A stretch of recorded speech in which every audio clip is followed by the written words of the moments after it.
예수 섬김의 왕, 예수 섬김의 왕, 이런 제목으로 같이 은혜를 나누면서 또 한 주간 동안 이 말씀을 붙들고 기도하고 또 이 말씀을 삶 속에 실천할 수 있는 저와 여러분 될 수 있기를 주의 이름으로 축복합니다. 한번 따라서 하겠습니다. 예수, 다시 한번 예수 섬김의 왕. 네, 지난주에는 예수 구원의 빛이라고 했는데 오늘은 예수 섬김의 왕, 이런 제목으로 은혜를 나누고 싶습니다. 하나님 나라의 질서가 있고 이 세상의 나라의 질서가 있습니다. 어거스틴은 이 두 왕국 사이에 우리가 살고 있다고 그렇게 말을 했습니다. 하나님 나라가 있고 이 세상의 나라가 있다는 것입니다.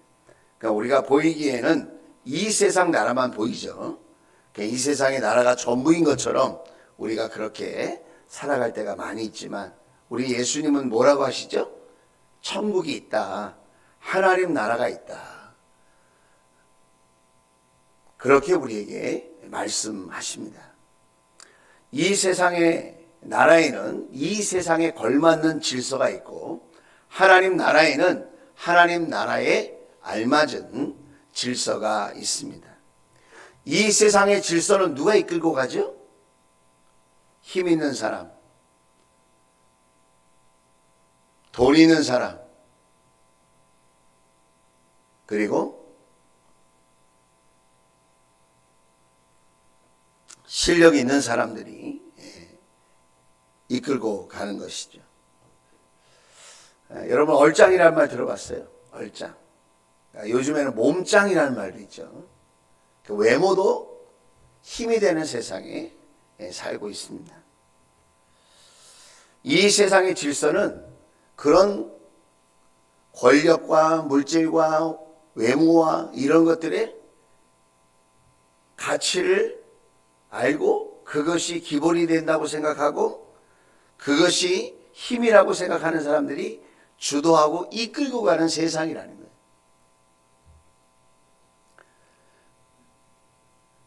(4개월) 후면 국회의원 선거가 있다고 그러죠. 왜 국회의원이 되려고 그러죠? 정말 나라를 섬기고 지역 주민들을 섬기기 위해서 그분들이 국회의원이 되겠다고 말들은 많이 하는데 정말 그렇게 믿는 사람들이 몇 분이나 되겠습니까? 다 자신의 힘을 과시하고 자신의 영달을 위해서 그렇게 하는 것이라고 우리는 생각할 수 있는 거죠. 똑같은 직장을 다녀도 누가 더 연봉이 많은지, 똑같은 사업을 해도 누가 더 매출이 많고 수입이 많은지 그런 거에 대해서 우리는 생각을 많이 하게 되는 것은 어쩔 수 없이 이 세상의 질서 속에 우리가 살고 있기 때문이 아닌가 하는 것입니다. 그런데 동시에 그러면 하나님을 믿는 사람들은 세상의 질서로부터 자유로우냐? 그런 것들을 우리가 생각해 보면 예수님을 따랐던 제자들도 그렇게 하지 못했던 모습을 우리가 보게 되어집니다. 우리가 다 읽지 않았지만 20절에 보면 이렇게 말씀이 시작됩니다. 그때 세베대의 아들들의 어머니가 아들들과 함께 예수께 다가와서 절하며 무언가를 청하였다 그랬습니다. 자, 예수님께 세베대의 두 아들은 요한과 야고보죠. 그 어머니가 아들들과 함께 예수님께 나온 거예요. 자, 21절에 보면 이렇게 이야기합니다. 예수께서 그 여자에게 물으셨다. 무엇을 원하십니까? 왜 이렇게 두 아들과 나에게 왔냐? 물었습니다. 그 여자가, 그 어머니가 대답합니다. 나의 이 두 아들을 선생님의 나라에서, 선생님의 나라가 어떤 나라죠? 하나님의 나라, 천국에서 하나는 선생님의 오른쪽에, 하나는 선생님의 왼쪽에 앉게 해 주십시오. 그랬습니다. 쉽게 말하면 더 높은 자리와 지위를 주십시오. 우리 아들들에게 더 높은 지위와 자리를 주십시오. 예수님이 가만히 보니까 인기도 많고 이제 곧 왕이 되실 것 같은데 예수님을 따르는 제자들이 많이 있었단 말이에요. 가까이에는 12명의 제자가 있었고 그 외에도 많은 사람들이 따르고 있는데 우리 두 아들을 더 높은 자리와 지위를 주십시오. 그렇게 요청한 것입니다. 왜 이런 일이 벌어지는 것일까요? 구원자로 오신 예수님, 하늘나라의 왕으로 오신 예수님, 그 예수님을 잘 알지 못하는 거예요. 가까이에서 따랐지만 자신의 명예를 높여주고 권력에 힘을 실어주고 물질의 복을 주고 나를 세상에서 실력 있게 하는 분으로 그 정도의 수준의 예수님으로 오해하고 있는 거죠. 예수님은 그렇게 하실 수 있지만 그것이 목적인 분은 아니라는 거예요. 뿐만 아니라 이 제자들은 왜 그런 요청을 한 겁니까? 하나님 나라가 어떤 나라인지를 모르는 거예요. 하나님 나라에도 그런 권력의 다툼이 있고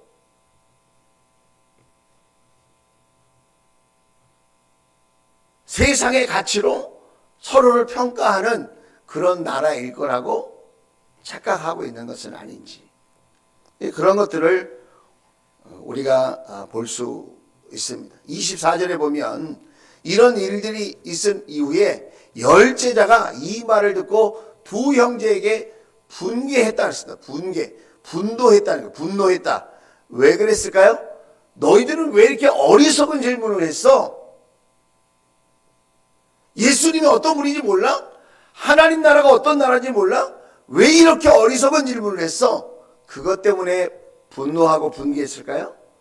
그게 아니라는 거예요. 선수를 뺏겼다.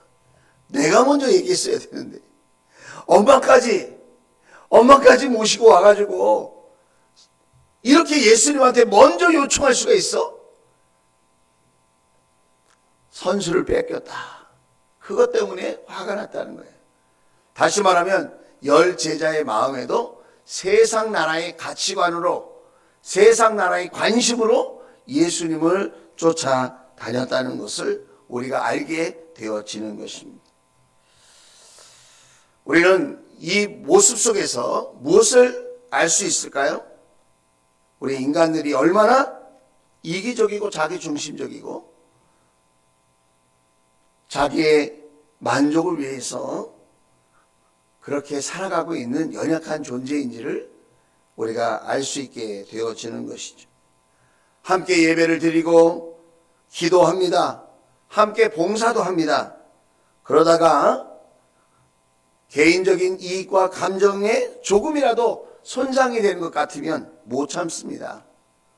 어제는 형제자매로 그렇게 지냈다가 오늘은 마치 가족이 원수가 되는 것처럼 그렇게 앙숙이 되기도 하는 모습들을 우리가 보게 되어집니다.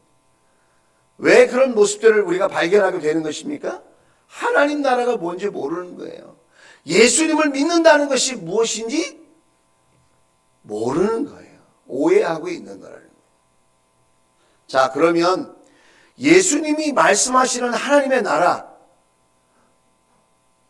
예수님이 우리에게 알려주시려고 하는 그 하나님 나라의 질서는 무엇이겠는가? 26절, 27절에 보면 이렇게 말씀하고 있습니다. 그러나 너희끼리는 그렇게 해서는 안 된다. 너희끼리는 그렇게 해서는 안 된다. 너희 가운데서 위대하게 되고자 하는 사람은 누구든지 너희를 섬기는 사람이 되어야 하고, 27절, 너희 가운데서 으뜸이 되고자 하는 사람은 너희의 종이 되어야 한다. 예수님은 이 말씀대로 사셨을까요? 예수님은 이 말씀대로 본인이 그렇게 생활하셨을까요? 그럼요. 예수님은 그렇게 말씀하신 대로 생활하셨고 말씀하신 대로 사셨지요. 왜 그렇게 사셨을까요?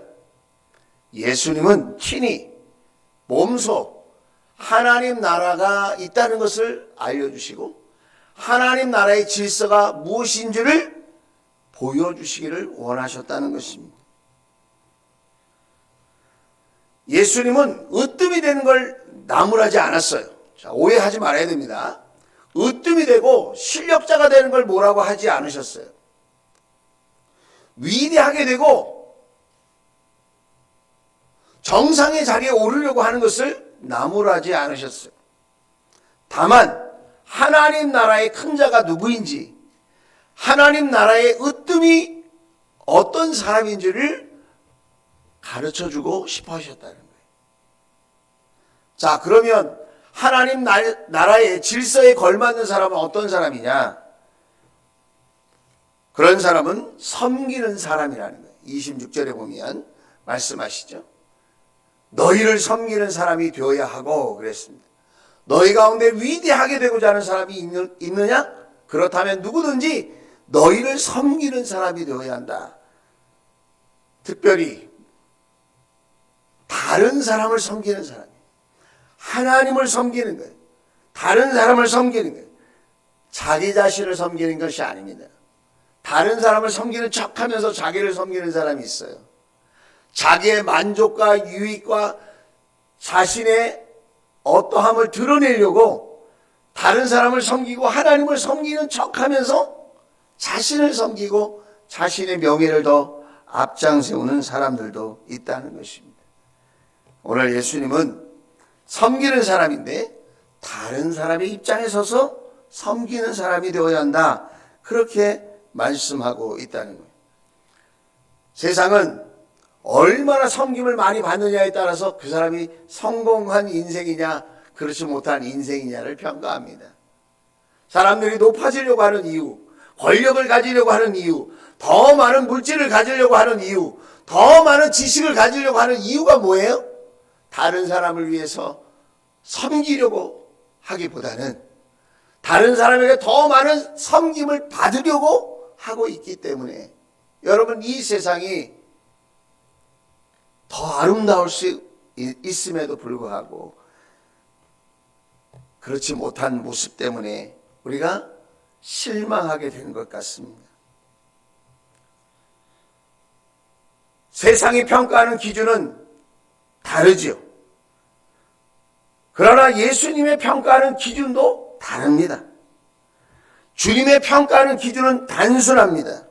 그것은 그 사람이 얼마나 많은 섬김의 삶을 실천하고 있느냐.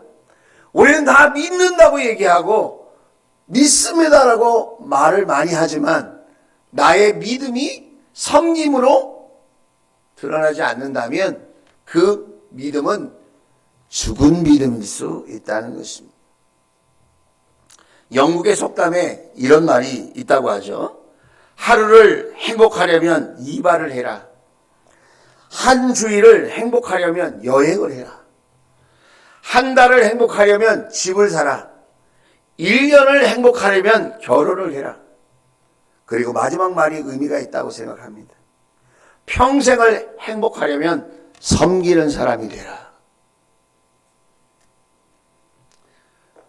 우리가 가끔 연말이 되면 이렇게 많은 기부를 하고 섬기는 일에 앞장서는 사람들을 볼 수 있게 되죠.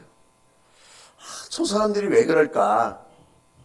물론 여러 가지 목적이 있는 분도 있을 거예요. 자기 자신을 위해서. PR 하느냐고.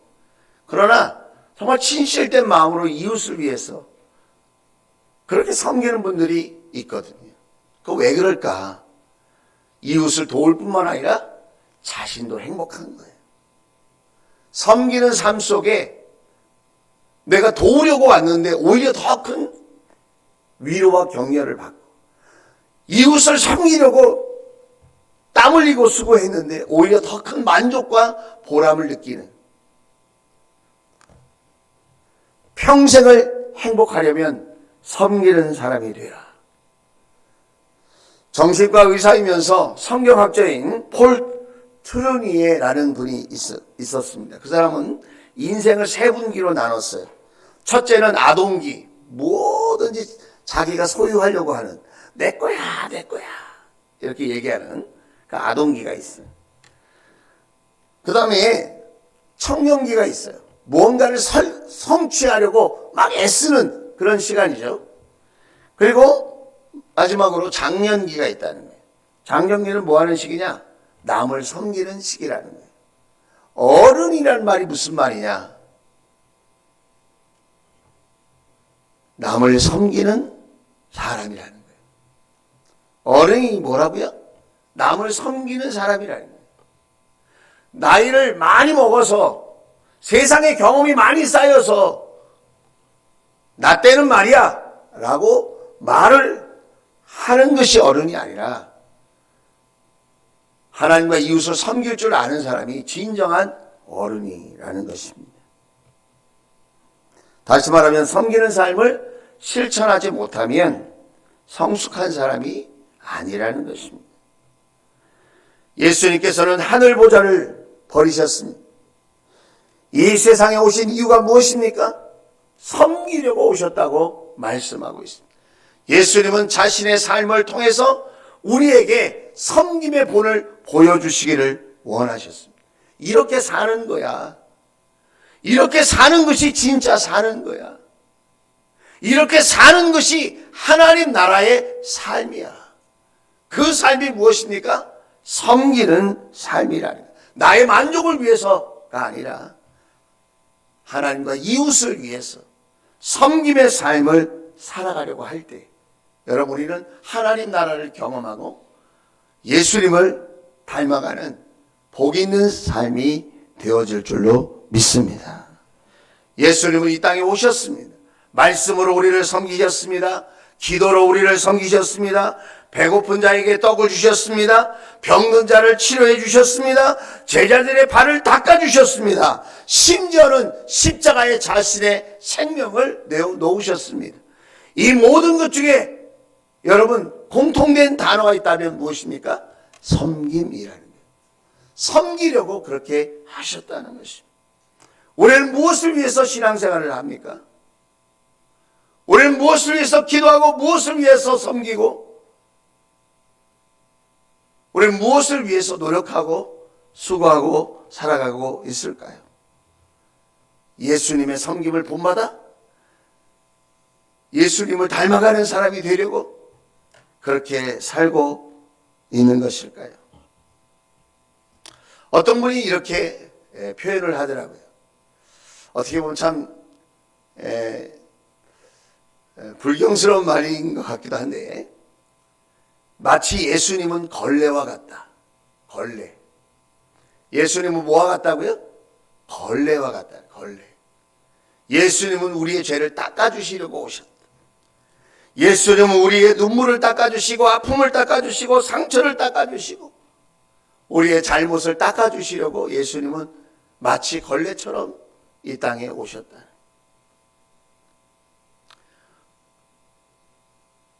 우리는 신앙생활을 어떻게 하고 있습니까?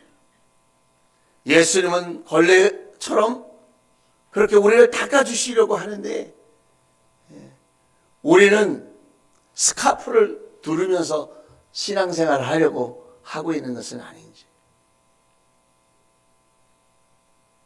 내가 행주는 들어도 걸레는 못 들어.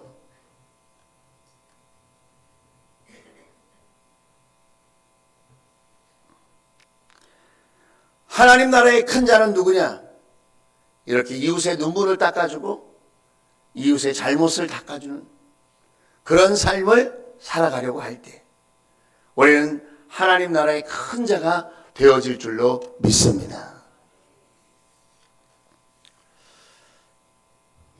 우리 예수님이 보여주시려고 했던 하나님 나라의 질서에 걸맞는 사람, 그 두 번째 유형은 어떤 사람이냐? 겸손한 사람이라. 겸손한 사람. 27절 말씀을 다시 보면 너희 가운데서 으뜸이 되고자 하는 사람은 너희의 종이 되어야 한다. 우리는 이 세상에서 종종 어처구니 없는 모습, 이상한 모습을 보기도 하죠. 그것은 뭐냐면 교만한 사람이 떵떵거리고 사는 거예요. 악한 사람이 큰 소리 치면서 살아가는 거죠. 그러나 하나님 나라는 결코 그렇지 않습니다. 하나님 나라는 공의와 사랑이 강물처럼 흐르는 나라이죠. 결코 교만한 사람이 큰 소리를 치거나 높아지는 나라가 아니라는 것입니다. 하나님의 나라는 겸손한 자가 으뜸이 되는 나라다. 그러므로 여러분 기억하십시오. 다른 사람이 나를 낮춘다고 해서 너무 마음 아파할 필요가 없습니다. 또 스스로를 높이려고 그렇게 애쓸 필요도 없습니다. 왜 그렇죠? 하나님이 우리를 높여주시기 때문입니다. 야고보서 4장 10절 말씀 같이 한번 읽어볼까요? 야고보서 4장 10절 같이 큰 소리로 선포하듯 읽어보겠습니다. 시작! 주님 앞에서 자신을 낮추십시오. 그리하면 주님께서 여러분을 높여주실 것입니다. 아멘. 다시 한번 야고보서 4장 10절 시작! 주님 앞에서 자신을 낮추십시오. 그리하면 주님께서 여러분을 높여주실 것입니다. 아멘. 여러분 기억하십시오. 겸손한 자는 절대로 망하지 않습니다. 우리 하나님은 겸손한 자를 기억하십니다. 그리고 하나님의 때에 높여주신다고 약속하셨습니다.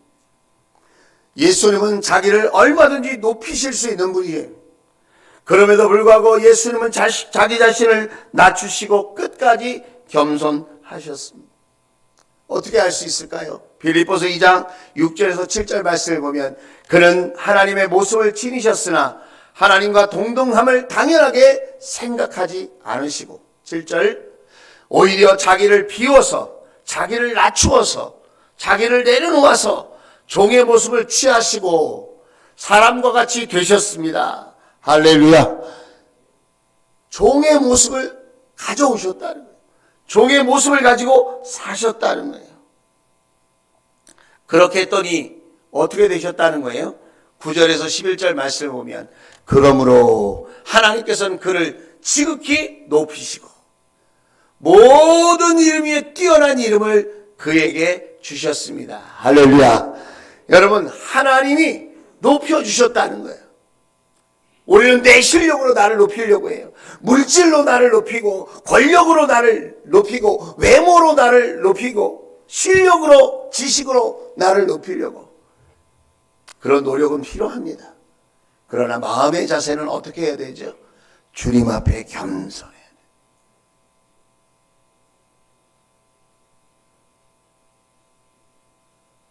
돼요. 물질이 있으면 어깨에 힘이 들어가죠. 남들보다 실력이 있다고 하면 큰 소리부터 치게 되죠. 내가 남들보다 힘이 있다고 생각하면 거들먹거리기 쉽죠. 그러나 그런 모습으로 사는 것이 아니라 그런 실력과 능력이 있고 권력이 있지만 오히려 주님의 모습을 본받는 사람이 되어서 겸손하게 살아갈 수 있다면 겸손한 모습으로 하나님의 종이 되고 이웃의 종으로 우리가 살아갈 수 있다면 여러분 성탄절의 의미는 더 아름답게 빛나게 될 줄로 믿습니다.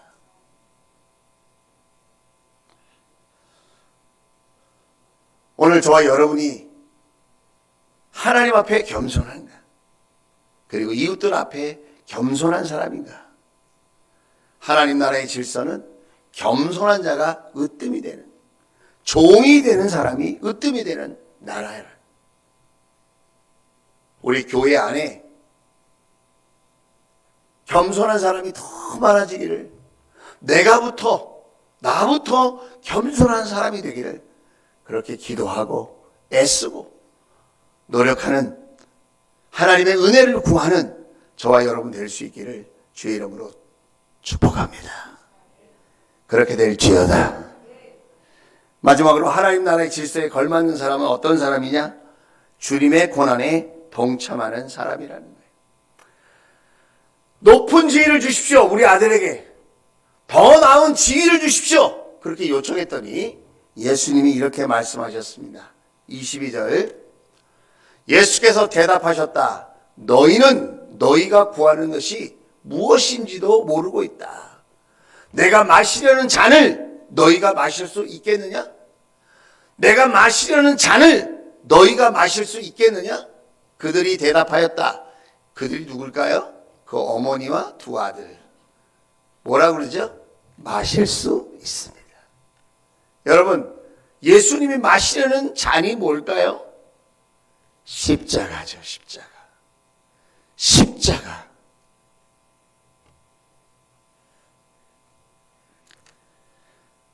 그 십자가는 죄를 짊어지기 위한 십자가예요. 다른 사람의 죄를 짊어지고 용서하기 위한 십자가. 자기의 목숨을 내어놓는 십자가예요. 이 두 아들은 더 높은 지위와 자리를 원했을 뿐이지 십자가를 원한 건 아니었어요. 이렇게 희생이 따르고 죽음의 두려움이 있는 자리라고 하는 것을 미리 알았더라면 이렇게 마실 수 있습니다. 더 높은 자리와 지위를 예수님의 좌우를 차지하는 우리 아들이 되게 해주십시오. 이렇게 청탁을 하거나 치맛바람을 날리지는 않았을 것입니다. 그러나 여러분, 우리도 이 세상을 살아갈 때 정말 으뜸이 되고 위대한 사람이 되기를 원한다면 하나님 나라에 예수님 좌우편에 앉는 그런 영광을 얻는 그런 사람이 되기를 원한다면 나의 잘못 때문에 십자가를 지는 게 아니라 예수님의 구원을 위하여, 영혼을 살리기 위하여, 주님의 제자를 세우기 위하여, 주님께서 주신 복음의 사명을 위하여 때로는 모욕도 당하고 배신도 당하고 핍박도 당하고 고난도 기꺼이 짊어질 수 있는 여러분, 그 고난을 기꺼이 수용하고 그 고난에 동참하는 저와 여러분의 신앙이 되어져야 될 줄로 믿습니다. 두려워할 필요가 없습니다. 십자가가 없으면 면류관도 없습니다. 골로새서 1장 24절에 사도 바울은 그 비밀을 알았기에 이렇게 이야기합니다. 이제 나는 여러분을 위하여 고난을 받는 것을 기쁘게 여기고 있으며 그리스도의 남은 고난을 그분의 몸, 곧 교회를 위하여 내 육신으로 채워가고 있습니다. 사도 바울은 그 하늘나라의 질서를 알았어요. 하나님 나라의 그 가치를 알고 있었어요. 사도 바울은 3층천에 갔다 왔다 그랬잖아요. 천국이 어떤 곳인지 알고 있었기에 그는 복음을 위하여, 예수 그리스도를 위하여 고난을 받는 것을 이상한 일 당하는 것처럼, 억울한 일 당하는 것처럼 그렇게 말하지 않았다는 거예요. 그는 기쁘게 여기고 있었다는 거예요. 아, 내가 주님의 고난에 동참하는 그런 특권을 받았구나. 내가 이렇게 예수님 가신 그 십자가의 길을 뒤따라갈 수 있는 그런 제자가 되었구나.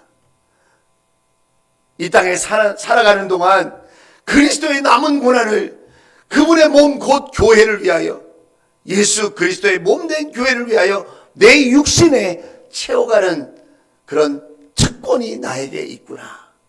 그 사실을 알고 있었다는 거예요.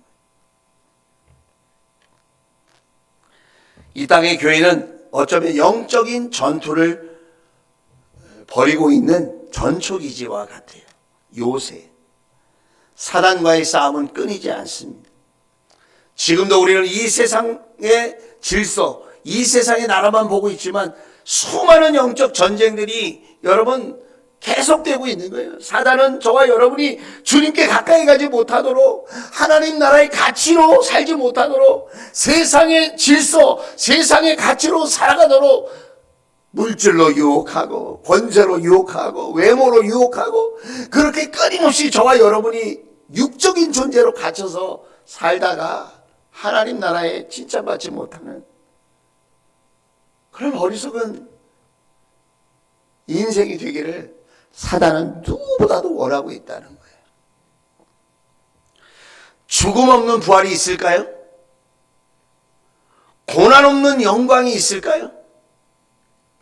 쉽고 편하게 내가 원하는 대로 믿음의 길, 신앙의 길을 가려는 것은 엄청난 유혹이요. 그것은 더 큰 갈등을 불러오는 것입니다. 하나님 나라에서 으뜸이 되기를 원한다면 우리는 먼저 순종의 십자가를 져야 할 것입니다. 정말 우리는 주님이 보시기에 큰 자가 되기를 원한다면 우리는 먼저 고난에, 복음의 고난에 기꺼이 동참하는 그런 믿음의 자세를 가져야 할 것입니다. 하나님 나라는 참 신기한 것 같아요. 그것이 무엇이냐면 신앙이 깊어질수록 자신을 낮춘다는 거예요. 예수님을 깊이 만날수록 겸손해진다는 거예요. 예수님을 진짜 만났는데 교만해지는 사람은 없어요. 하나님의 말씀을 깊이 깨달으면 깨달을수록 예수님의 십자가가 어떤 의미인지, 예수님이 이 땅에 무엇을 위해서 오셨는지 그 크리스마스의 의미를 깊이 생각하면 생각할수록 주님을 따르고 싶어하고 주님을 닮아가고 싶어한다는 것입니다. 여기에 신앙의 묘미가 있는 것 같아요. 신앙의 맛, 그것은 예수님을 알아가면 알아갈수록 달라진다는 거예요. 예수님을 알아가면 알아갈수록 달라진다. 우리가 한 해를 살았습니다. 우리는 얼마나 더 달라졌을까요?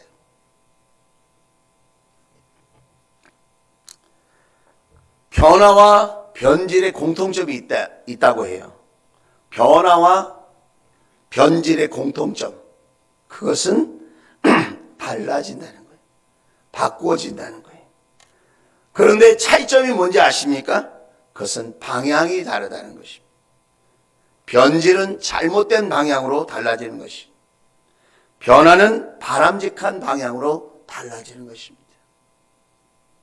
예수님을 믿는다면 예수님과 같은 방향으로 달라져야 될 줄로 믿습니다. 예수님을 믿는다면 예수님과 같은 방향으로 가야죠.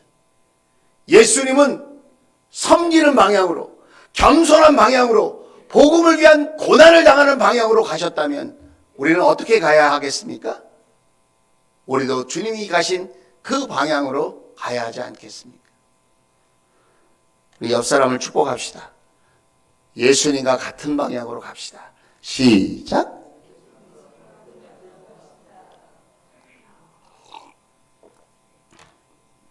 날씨가 추워졌죠. 그래도 우리가 힘있게 선포합시다. 잠이 확 깨도록, 내 영혼이 깨어나도록 예수님과 같은 방향으로 갑시다. 자기가 자기 자신에게 시작. 예수님과 같은 방향으로 갑시다. 할렐루야. 변질은 되지 맙시다. 변화됩시다. 다음 주 성탄절입니다. 하나님 나라의 질서를 우리가 기억합시다. 하나님 나라의 질서에 걸맞는 사람은 섬기는 사람입니다. 하나님 나라에 걸맞는 사람은 겸손한 사람입니다. 하나님 나라에 걸맞는 사람은 복음을 위하여 고난에 동참하는 사람입니다. 그렇게 될 때 우리는 변질되지 않고 예수님과 같은 방향으로 변화되어 살아가게 될 줄로 믿습니다.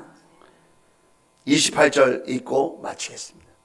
예수님의 사명 선언문입니다. 예수님이 저와 여러분에게 알려주신 예수님의 모습입니다. 우리 큰 소리로 선포하듯 우리가 고백합시다. 시작. 인자는 섬김을 받으러 온 것이 아니라 섬기러 왔으며 많은 사람을 위하여 자기 목숨을 몸값으로 치러주려고 왔다. 할렐루야. 예수님은 이 사실을 단 한순간도 잊지 않았습니다. 우리도 잊지 않고 하나님 나라의 질서를 생각하며 그렇게 살아갈 수 있는 저와 여러분 될 수 있기를 주의 이름으로 축복합니다. 기도합시다. 이 시간 기도할 때